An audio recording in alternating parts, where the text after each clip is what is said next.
Hello Internet. This is a Giant Contend AR. It's a 2020 model. I bought it on eBay, and actually I just bought the frame. The story is that it was damaged in transit and the fork was damaged. So they decided to break it up and sell off the frame. I don't think that's probably the case, and I'll tell you why in a minute. But I bought another fork for this bike, and this fork is off of a Cannondale Topstone, and everything looks good. It looks like it'll fit. The headset sizing is right. Through axle, it's got flat mount, ticks all the boxes. Except when I put it in the frame and I preload the headset bearing, it locks up tight. The fork smashes right into the frame and it won't move. So I took some measurement, and what I figured out is the headset bearing in here sits too high. So when the bearing engages the seat on the fork, there's just not enough room. So I looked for alternative bearings. You know, it's got a 7mm high bearing in here. I thought, well, I'll find a 9 or a 10. They don't exist. Nobody makes them, at least that I could find. I mean, maybe you guys are better at internet searching than I am. So I decided instead I would try and make something. Specifically, I'm thinking a spacer that can fit between the frame and the bearing, and kind of just push that bearing downward and give me a little extra room. So I played around on my 3D printer, drew some things up in SolidWorks, and this is what I've come up with. It's effectively a conical washer, and this one is, I think it's about 2mm thick, or maybe 1.5 mm, I mean, how we could see. But what this will do is it will move that bearing down in the frame. So yeah, this one's 1/6. So this will be inserted between the frame and the bearing. That'll push the bearing downward, and then this will act as the bearing seat for the top where it meets the frame. I 3D printed this, and what I wanted to do was just make sure the design was sound. And with this installed between the bearing and the frame, I mean, things are perfect. So I can't leave a 3D printed part in the headset. It's not durable enough. So what I'm going to do today is I'm going to fire up my lathe here. I'm going to see if we can make one of these out of aluminum.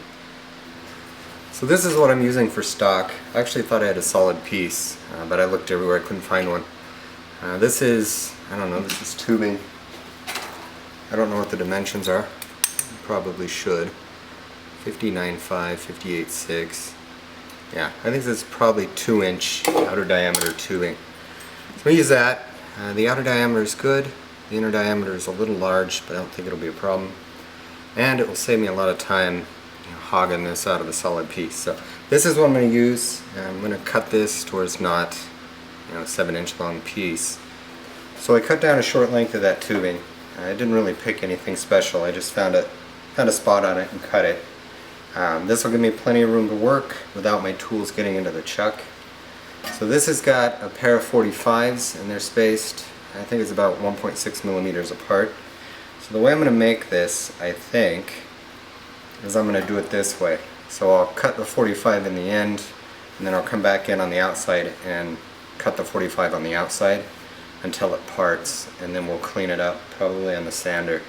But I think doing it in this orientation will be easier than this one, because I would have to make that second cut at an angle from the inside.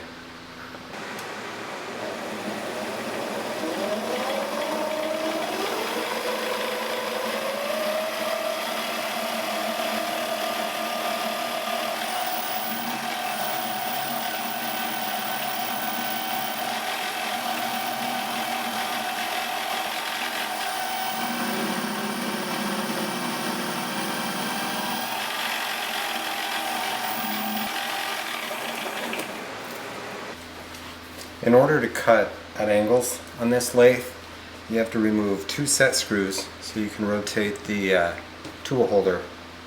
I'm going to set it at 45 degrees to where I can make a 45-degree cut in this plane.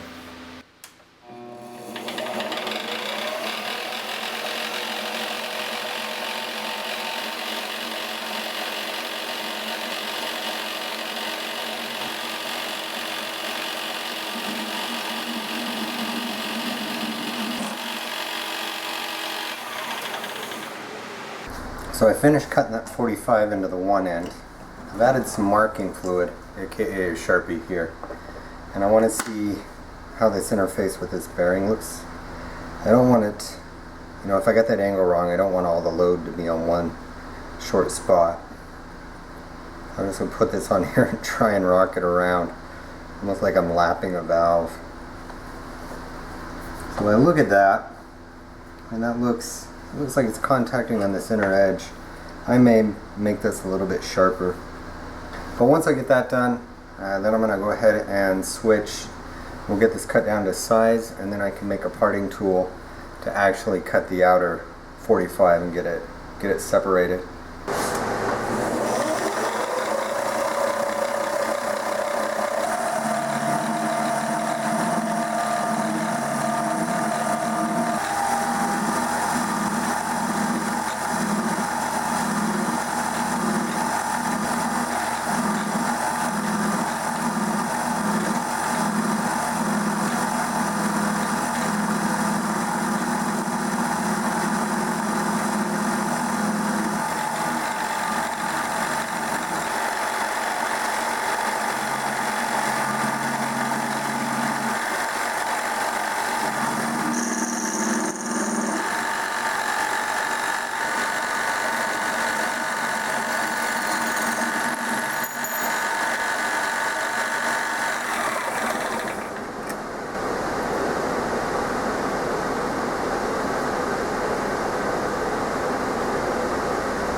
So while I was filming this, it decided to rain.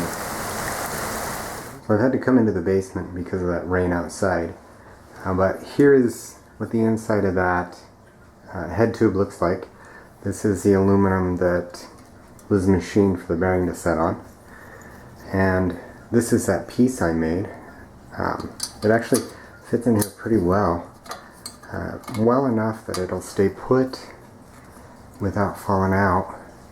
And you can see what it does is it just spaces that down a little bit, so that when the bearing sits in there, it's a little further down in the frame, which then will give me a little more clearance for the fork. So I did get that back together. You saw in the little handheld video that everything actually worked out. I will admit, I thought this was going to be a fail video. I didn't think I had the ability to turn, you know, a cone of that thickness on that crappy lathe I have. Well, actually I probably shouldn't blame the lathe. I didn't think I had the ability to do it. But we did it. It worked. This looks great, and I think it'll be durable enough to support that bearing in there. I won't have to worry about it. So yeah, I'm going to call this one done. I hope you enjoyed watching it.